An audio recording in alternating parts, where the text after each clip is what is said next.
வந்து பார்த்தீங்கன்னா இனிஷியலாக நம்ம பவர் சப்ளைலேருந்து ஆரம்பிச்சிக்கலாம். ஸோ பவர் சப்ளை வந்துட்டு நம்ம வந்துட்டு 220 வோல்ட் ஏசி நம்ம வந்துட்டு கனெக்ட் பண்ணுவோம். ஸோ அந்த 220 வோல்ட் ஏசியை இந்த ஸ்டெப் டவுன் ட்ரான்ஸ்ஃபார்மர் கொடுக்குறனால நமக்கு இதோட அவுட்கம் வந்து 12 வோல்ட் ஏசியாக இருக்கும்.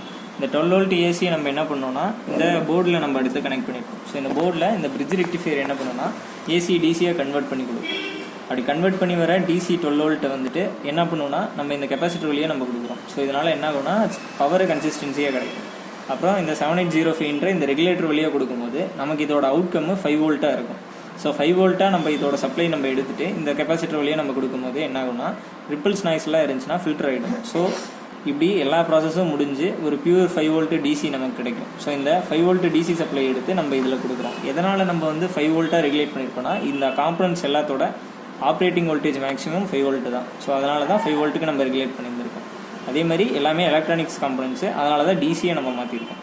ஸோ இந்த போர்டு என்னன்னு சொல்லி பார்த்தீங்கன்னா இதுதான் கண்ட்ரோலர் வந்து கனெக்ட் பண்ணுற போர்டு. ஸோ இந்த பிசிபி போர்டு வந்து எதுக்காக அப்படின்னு சொல்லி பார்த்தீங்கன்னா இந்த நம்ம மைக்ரோ கண்ட்ரோலர் என்ன யூஸ் பண்ணியிருக்கோம்னா பிக்கு 16F877A அப்படின்ற இந்த மைக்ரோ கண்ட்ரோலர் தான் யூஸ் பண்ணியிருக்கோம். ஸோ இந்த மைக்ரோ கண்ட்ரோலரை ஏன் வந்துட்டு டைரெக்டாக நம்ம வந்து சால்ட்ரு பண்ணாமல் இப்படி பண்ணியிருக்கோம்னா ஏன்னா இந்த கண்ட்ரோலருக்கு கிளாக்கு தென் வந்துட்டு நம்ம பல்ஸு ஸோ இந்த மாதிரி நிறைய விஷயம் வந்து தேவைப்படுது. அதனால் இப்படி பிசிபி போட தான் நம்ம வந்து யூஸ் பண்ணி இதோட நம்ம காம்பனன்ட்ஸை கனெக்ட் பண்ண முடியும். அது இல்லாமல் பிசிபியை நம்ம பண்ணியிருக்கனால ஒயர் எல்லாத்தையுமே நம்ம வந்துட்டு இதில் காம்பேக்டாக நம்ம வந்துட்டு சால்ட்ரு பண்ணிக்க முடியும். ஸோ இதனால் எதுவும் ப்ராப்ளம் ஆகாது, எதுவும் வந்து ஷார்ட் ஆகாமல் இருக்கும். ஸோ அதனால தான்.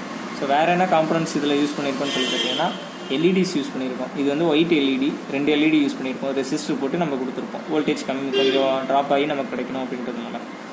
வேறு என்ன காம்பனண்ட்னா ஐஆர் சென்சர். ஸோ இந்த ஐஆர் சென்சர் வந்துட்டு இன்சைடு, அதாவது உள்ளே வராங்க ஆடிட்டோரியமுக்குள்ளே அப்படின்றத சென்ஸ் பண்ணுறதுக்கு, இது ஆடிட்டோரியமுக்கு வெளில போகிறாங்க அப்படின்ற அந்த கவுண்ட்டை வந்துட்டு மெஷர் பண்ணுறதுக்காக இந்த ஐஆர் சென்சர்.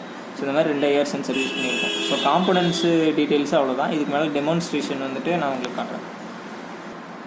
ஸோ வந்து பவர் சப்ளை வந்து நம்ம கனெக்ட் பண்ணிடுவோம். ஸோ கனெக்ட் பண்ணிவிட்டு நம்ம பவர் ஆன் பண்ணிட்டோம் அப்படின்னா இந்த மாதிரி வந்துட்டு இண்டிகேட்டர்ஸ் எல்லாமே வந்துட்டு லைட்டு நமக்கு எரியும். தென் வந்துட்டு சென்சருக்கு இப்போ பவர் சப்ளை வந்துருச்சு. ஸோ இந்த ப்ராஜெக்டில் வந்து பார்த்திங்கன்னா இன்னில் வந்து நம்ம எப்படி இப்போ ப்ரோக்ராம் போட்டிருப்போம்னா 5 பேர் உள்ளே வந்து ஒரு 5 பேர் வரைக்கும் இருக்கிற வரைக்கும் ஒரு லைட் நமக்கு எரியும். அடுத்து 6வது ஒரு ஆள் வந்துட்டாங்க அப்படின்னா 10 பேர் வரைக்கும் இன்னொரு லைட் எரியும்.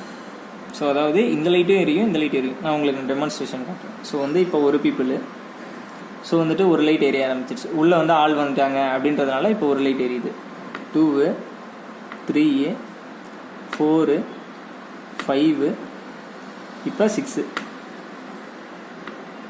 ஓகே.